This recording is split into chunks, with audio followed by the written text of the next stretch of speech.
Muy apreciados hermanos, contextualizo y explico la palabra que vamos a escuchar durante la celebración eucarística del próximo domingo tercero del tiempo de Adviento. La palabra nos invita a la alegría y al gozo, sobre todo porque hemos acogido la luz de Cristo en nuestra vida, hemos acogido su palabra, el Evangelio, pero celebramos también su nacimiento, cuando Él entró en la historia de la humanidad. La primera lectura está tomada del libro del profeta Isaías en el capítulo 61, versículos 1 a 11. El contexto es un poco el de la primera lectura que escuchábamos el domingo pasado. Se trata de un profeta que estaba en Babilonia y que anunció a todos los que estaban allí deportados que el Señor Dios los sacaría pronto para que ellos regresaran a su tierra, a Israel y concretamente a Jerusalén. Las promesas de este profeta se cumplieron porque en efecto en el año 538 antes de Cristo, el rey Ciro de Persia entró triunfante a Babilonia y decretó el famoso edicto de Ciro, en el cual concedía la libertad a todos los cautivos en Babilonia para que regresaran a su tierra, a Jerusalén. Muchos emprendieron el camino animados por la palabra del profeta, de que iba a ser algo maravilloso esa llegada y habitar nuevamente en su propia tierra. Otros prefirieron quedarse en Babilonia porque ya también habían hecho su vida allí. Cuando los que decidieron retornar a Jerusalén llegaron, pues se encontraron con una ciudad todavía destruida, las murallas en el piso, el templo pues destruido y sobre todo que todos los habitantes estaban sumergidos en la pobreza. Obviamente que entonces los exiliados esperaban un recibimiento muy grande, apoteósico por parte de los habitantes de la tierra y en cambio eso no pasó así. Los que llegaron se desilusionaron mucho por esta situación y ahora cómo salir adelante. Incluso los que habían allí, los que habitaban Jerusalén, los más avivatos, trataban de explotar a los que habían llegado y que habían sido sumergidos también ellos en la pobreza. Ante este panorama, entonces surge otro profeta con las siguientes palabras para todos aquellos que están ahora sufriendo una situación de injusticia en la tierra de Israel, concretamente en Jerusalén.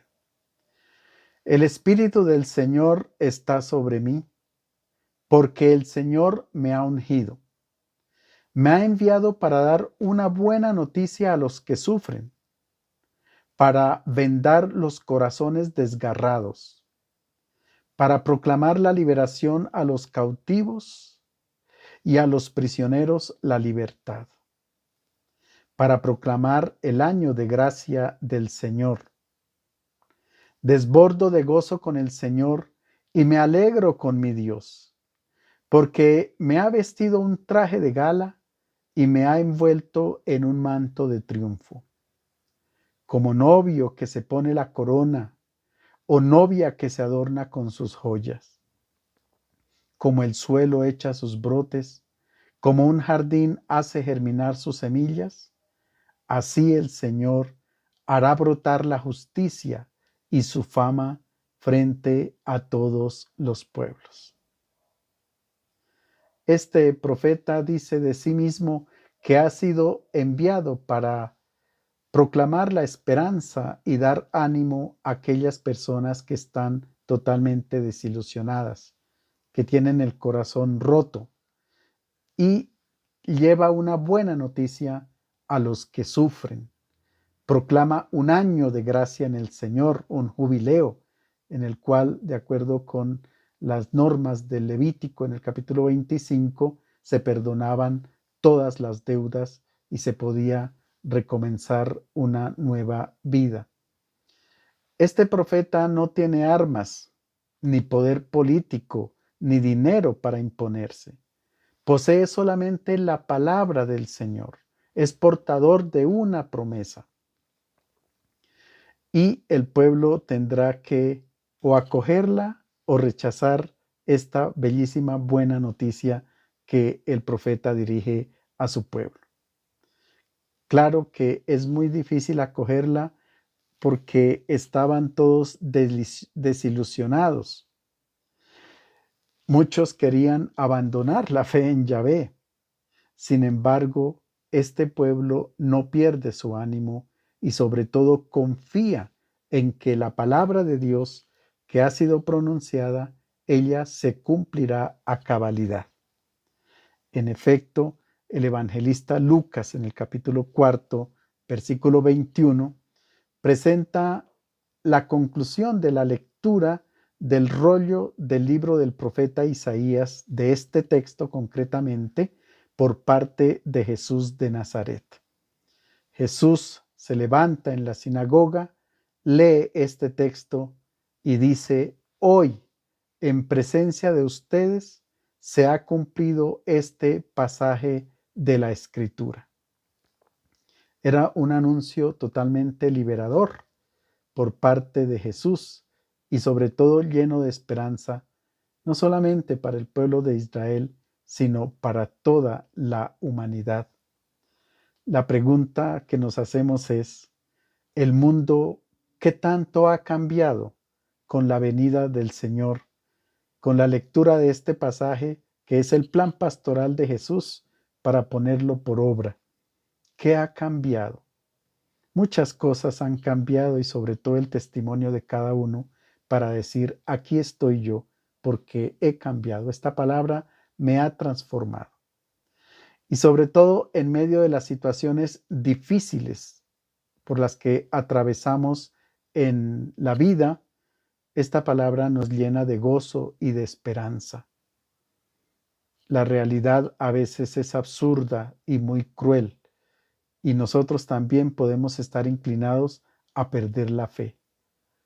Pero quien confía en la palabra del Señor puede entonar aquello que dice en la segunda parte del texto de hoy: desbordo de gozo con mi Señor y me alegro con mi Dios. Palabras que entonará también la Santísima Virgen en el Magníficat. El profeta entonces nos invita a todos y tiene una imagen hermosísima, el del esposo y la esposa, a reconciliarnos con nosotros mismos y sobre todo con el amor de Dios. A la esposa que vuelva la mirada a su esposo, porque el esposo la reviste con joyas, con un vestido de gala, y el esposo también se viste de corona. Vuelve a haber nupcias entre el pueblo de Israel con su Dios. Vuelve a haber unas bellísimas bodas y todos contemplarán entonces a Jerusalén convertida en un jardín donde el Señor hará brotar la justicia y la fama llega hasta todos los pueblos. Acogiendo esta palabra, el pueblo de Israel experimentó gozo y esperanza. También nosotros hoy experimentamos el mismo gozo y la esperanza al escuchar la palabra del Señor. La segunda lectura está tomada de la primera carta del apóstol San Pablo a los tesalonicenses, en el capítulo 5, versículos 16 a 24. Se trata de la conclusión del escrito de esta carta, donde Pablo introduce, antes de despedirse, unas exhortaciones conclusivas que hacen alusión a la vida comunitaria. Cómo un cristiano debería comportarse o tendría que comportarse en la comunidad teniendo la esencia de cristiano. Cada versículo que voy a leer es una frase corta y se dedica precisamente un versículo a cada una porque tienen un inmenso, amplio, extenso contenido para nosotros. Estén siempre alegres. Oren sin cesar. Den gracias por todo. Eso es lo que quiere Dios de ustedes como cristianos. No apaguen el fuego del Espíritu. No desprecien la profecía. Examínenlo todo y quédense con lo bueno. Eviten toda forma de mal. El Dios de la paz los santifique completamente, los conserve íntegros en espíritu, alma y cuerpo, e irreprochables para cuando venga nuestro Señor Jesucristo. El que los llamó es fiel y lo cumplirá. Este texto no necesitaría explicación alguna. Simplemente podría ser una evaluación para nosotros los cristianos. Podemos poner nuestra vida frente a este texto y examinar cada una de las frases. Comenzando por la primera, estén siempre alegres. Esa es la característica de un cristiano, la alegría y el gozo de ser cristiano, la alegría y el gozo de ofrendar la vida en el servicio como el Maestro lo hizo. A veces la alegría se confunde fácilmente con el placer, con el alcohol, la droga, la vida inmoral, etc. Pablo dice que más que una alegría es un gozo que la persona lo tiene porque es fruto de la oración, porque es fruto del servicio, de la entrega cotidiana en su comunidad de acuerdo con los carismas. Que el Señor nos ayude a llevar una vida comunitaria, todos basados en las exhortaciones de el apóstol Pablo, porque así de verdad construimos una comunidad santa. El Evangelio está tomado de San Juan en el capítulo 1, versículos 6 a 8 y 19 a 28. El texto enfatiza el testimonio que da Juan el Bautista acerca de la luz que tenía que venir al mundo. El tema de la luz es recurrente a lo largo de la Sagrada Escritura. Desde el primer relato de la creación en el libro del Génesis, la primera obra creadora de Dios es separar la luz de la tiniebla. Obviamente, crear el astro mayor que es el sol para que pueda haber luz en el universo. Y vio Dios que era bueno. En el Salmo 104, el orante exclama: bendice, alma mía, al Señor.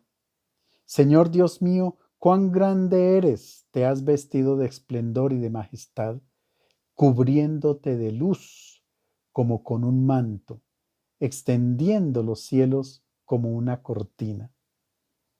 A Dios entonces siempre se le identifica con la luz. Y este simbolismo también recurre en el Nuevo Testamento, y sobre todo con San Juan. En su primera carta, capítulo 1, versículo 5, dice: este es el mensaje que hemos oído de él y os anunciamos. Dios es luz y no hay ninguna tiniebla en él. Ahora bien, se identifica a Dios con la luz. Y en el prólogo del Evangelio de San Juan, que hace parte ya de nuestro texto, aparece Jesús como la luz a la cual la tiniebla no pudo vencer. Las tinieblas le hicieron la guerra a la luz Y Juan ha experimentado esa guerra, porque ya llevan muchas décadas anunciando el Evangelio, los que fueron testigos oculares, los apóstoles, todos los misioneros, y encontraron que había oposición. San Juan se encuentra en Éfeso y precisamente allí estaba la estatua de la bestia, y a todo el cristiano que se negaba a adorar la bestia, la figura del emperador, venía naturalmente discriminado y sobre todo a veces pagaba con el martirio. Por eso San Juan escribe tranquilamente en el prólogo: la luz brilló en las tinieblas y las tinieblas no la opacaron. Ahora bien, Juan interrumpe la bella poesía del prólogo para comenzar la forma narrativa con un personaje. Se trata de Juan el Bautista. Así dice el texto. Apareció un hombre enviado por Dios llamado Juan, que vino como testigo para dar testimonio de la luz, de modo que todos creyeran por medio de él. Él no era la luz, sino un testigo de la luz. Expliquemos hasta aquí el texto. Juan es consciente tanto de su identidad como de su misión. Él tiene una idea clara de sí mismo. Qué bonito que ojalá nosotros tuviésemos una idea clara de nuestra identidad y de nuestra misión frente a Dios. El nombre Yohanan significa Dios derrama su gracia, es decir, Dios es amor. Entonces, Juan debe indicar el horizonte de todo ser humano, que es Dios amor, y lo debe indicar a través de la luz, y la luz es nada más ni nada menos que Jesucristo. Quien ve a Jesucristo puede ver al Dios amor. Quien me ve a mí, ve al Padre, dice el mismo Jesús. Ahora bien, se aclara muy bien que Juan no es la luz, sino que él es el testigo de la luz. Porque es que en ese periodo había una tendencia de muchos discípulos de Juan a creer que él era el Mesías. Y entonces incluso se oponían a aceptar que Jesús fuera el verdadero Mesías, porque querían seguir a Juan el Bautista. Entonces el evangelista aclara muy bien que no era Juan la luz, sino que simplemente él indicaba quién era la luz, y la luz era Jesús. De hecho, que más allá en el Evangelio de Juan, en el capítulo 8, versículo 12, cuando Jesús habla a los fariseos, dice: yo soy la luz del mundo. El que me sigue no andará en tinieblas, sino que tendrá la luz de la vida. Se trata entonces de la luz del rostro de Dios, que se ha realizado totalmente, que se ha reflejado totalmente en el hombre, que se ha realizado como ser humano a plenitud, el Hijo de Dios, Jesús de Nazaret. ¿Qué ha visto Juan el Bautista exteriormente? Seguramente lo que todos ven. Nos puede pasar a nosotros también exteriormente. Podemos ver a un hombre que vino hace 2000 años, que fue una buena persona, hizo obras buenas, y todo quedó consignado en los libros de historia y en el Nuevo Testamento. Y a veces el Nuevo Testamento como un libro de historia. Juan ve más allá de lo que todos ven. Juan ve con los ojos de la fe. Nosotros a veces escasamente miramos con los ojos físicos. El texto griego siempre hace diferencia entre un ver físico y un ver espiritual, un ver con los ojos del corazón. Juan ha visto más allá y ha visto que el Espíritu de Dios bajaba sobre Jesús en el momento del bautismo y entra dentro de él. Por tanto, él lo puede reconocer, porque el que lo envió a bautizar, dice el texto de Juan, dijo, usted debe poner mucha atención y cuando mire el Espíritu bajar sobre la persona que está bautizando, él es el enviado. Importantísimo tener la identidad de Jesús clara para poder tener la fe puesta en él. La fe en Jesús no nace de solo razonamientos ni de supuestas revelaciones.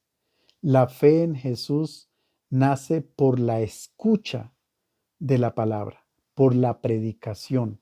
Por eso el apóstol Pablo en la carta a los Romanos capítulo 10 dice, pero ¿cómo creerán si no han oído hablar de él? ¿Cómo oirán si nadie les anuncia? ¿Cómo anunciarán si no se les envía? La fe nace de la predicación. Ahora bien, ¿cuál es el testimonio que ha dado Juan? Escuchemos. Este es el testimonio de Juan cuando los judíos le enviaron desde Jerusalén sacerdotes y levitas para preguntarle quién era. Él confesó y no negó. Confesó que no era el Mesías. Le preguntaron entonces, ¿eres Elías? Respondió, no lo soy. ¿Eres el profeta? Respondió, no. Le dijeron, ¿quién eres? Tenemos que llevar una respuesta a quienes nos enviaron. ¿Qué dices de ti? Respondió, yo soy voz del que grita en el desierto. Enderecen el camino del Señor, según dice el profeta Isaías. Aparece aquí una comisión enviada desde Jerusalén, enviada por las autoridades religiosas y compuesta por sacerdotes y levitas. ¿A qué llegan? A que Juan el Bautista dé explicaciones de su identidad y de su comportamiento. Flavio Josefo, un historiador judío que vivió pocos años de la muerte de Jesús, dijo que Juan el Bautista era un hombre bueno y que exhortaba a los hebreos a vivir una vida digna y a comportarse con justicia y que todos lo escuchaban de buena manera. Suscitaba esperanza y muchos entonces, como dije anteriormente, pensaban que él ya era el Mesías. Esto suscitaba una angustia terrible a las autoridades de Jerusalén porque ellas vivían en la tiniebla.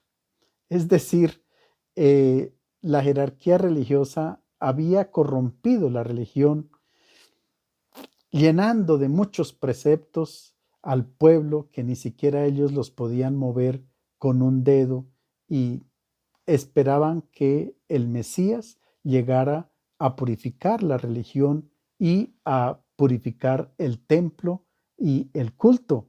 Entonces, por eso están preocupadas y mandan la delegación que incluyen a los levitas. ¿Quiénes eran los levitas? Era como la policía que estaba en el templo de Jerusalén. Si alguien se comportaba mal, tenían la autoridad para castigarlo y para sacarlo del templo. O sea, ellos están allí porque si encuentran algo equivocado, algo erróneo en Juan el Bautista, obviamente ahí estaban para capturarlo y para llevárselo. Ahora bien, el texto es insistente. Dice que él confesó y no negó. Y dice todo lo negativo. En primer lugar dice, yo no soy tampoco Elías, no soy tampoco el profeta. Interesante, una identidad a partir de lo negativo. Cuando uno refleja su identidad a partir de lo negativo, es más fácil poder descubrir objetivamente quién es. Cuando se da la identidad a partir de lo positivo, el orgullo lo eleva a las nubes y entonces uno mismo se equivoca en presentarse. Le preguntan, ¿tú eres Elías? Todos esperaban el retorno de Elías, porque él subió en un carro de fuego a los cielos. Y según el Evangelio de Mateo, se identificaba a Juan el Bautista con Elías. Aquí Juan dice no, él no es el Elías que tenía que venir. Todos esperaban el retorno de Elías y que él tendría una misión muy especial de reconciliar a los padres con los hijos, y esto sucedería en los últimos tiempos. Él dice, no soy Elías. Le preguntan, ¿tú eres el profeta? Moisés antes de morir dijo que el Señor enviaría un profeta igual a él, y todos estaban esperando ese profeta, pero Juan dice, no, tampoco soy ese profeta. ¿Qué dices entonces de ti mismo? ¿Cuál es el rol tuyo? ¿Quién eres tú? Entonces, él dice, hablando literalmente en el texto griego, yo soy voz que grita en el desierto. No dice una voz, ni dice yo soy la voz, sino yo soy yo voz, sin el verbo y sin el artículo o el bien sea definido o indeterminado. Yo soy voz del que clama en el desierto. ¿Mm? O sea, no se presenta como la palabra, se presenta como la voz. La voz es indispensable para que salga la palabra. Si todo es voz, se produce un ruido y no se entiende nada.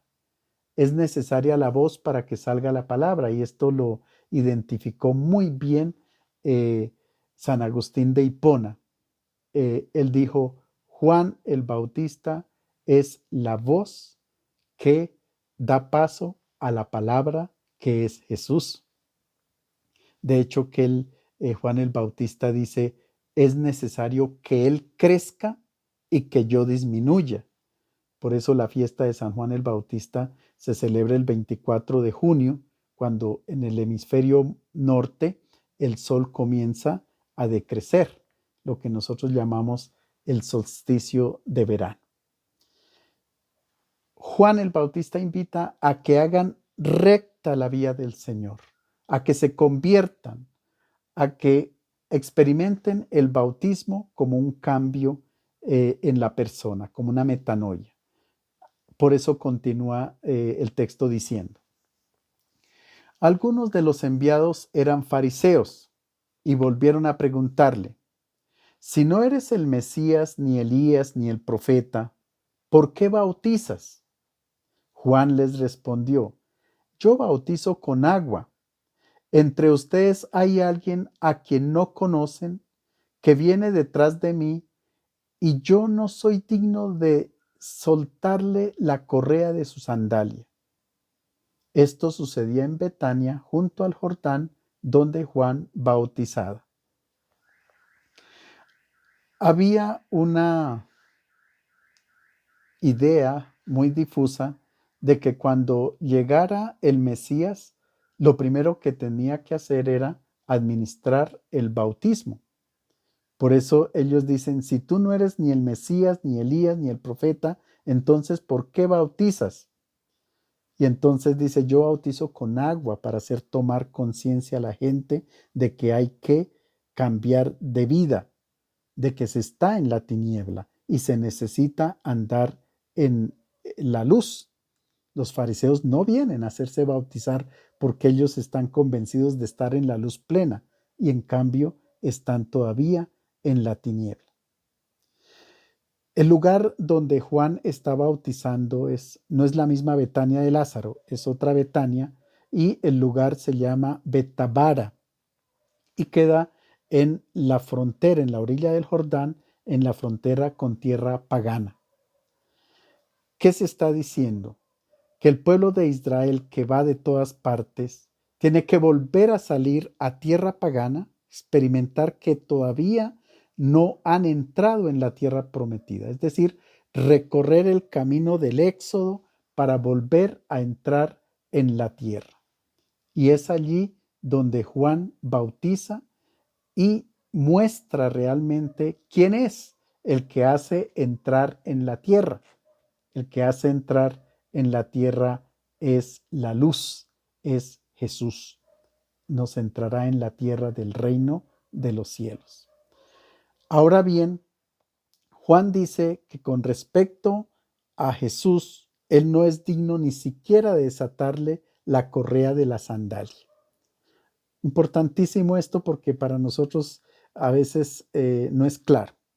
Para la comisión que enviaron de Jerusalén es totalmente claro.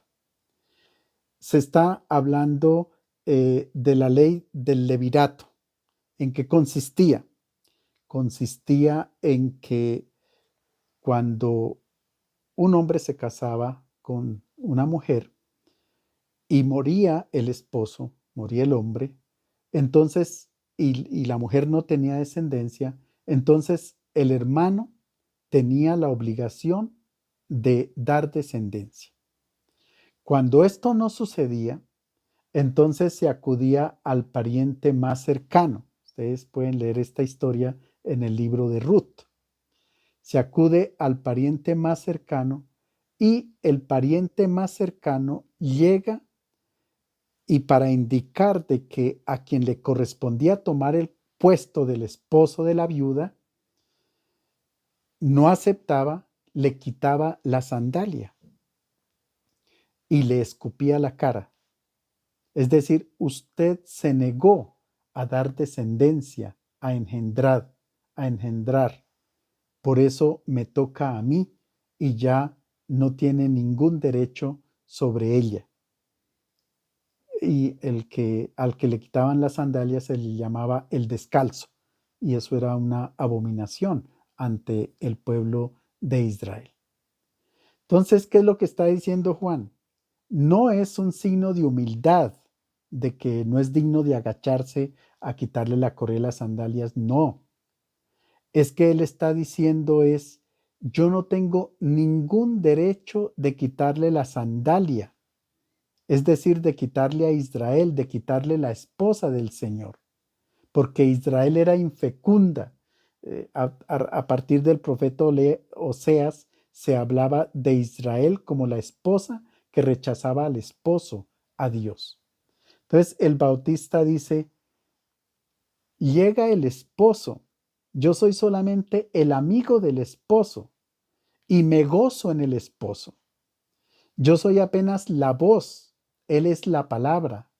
Yo no tengo el derecho de quitarle, de desatarle la correa de la sandalia porque él es el esposo y yo soy aquel que hago del todo para que estas bodas sean fecundas entre el esposo y la esposa, que va a ser la nueva comunidad, la iglesia. Es un mensaje bellísimo también para nosotros. Tomar conciencia de quiénes somos nosotros, sobre todo si estamos envueltos en la tiniebla y necesitamos la luz de Cristo. Tomar el puesto del esposo muerto. Hay un bellísimo artículo del padre Luis Alonso Shekel meditando este texto. Él decía, nosotros los consagrados, nosotros los misioneros, lo que hacemos es tomar el puesto del esposo muerto para fecundar a la esposa. Pero ocurre que el esposo muerto volvió a la vida. Él vive y vive con su esposa. Entonces, ¿quiénes somos nosotros? Nuestra identidad, como la de Juan el Bautista, ser los testigos del esposo. Ayudar a que la iglesia se fecunde con la palabra del Señor, con el Evangelio.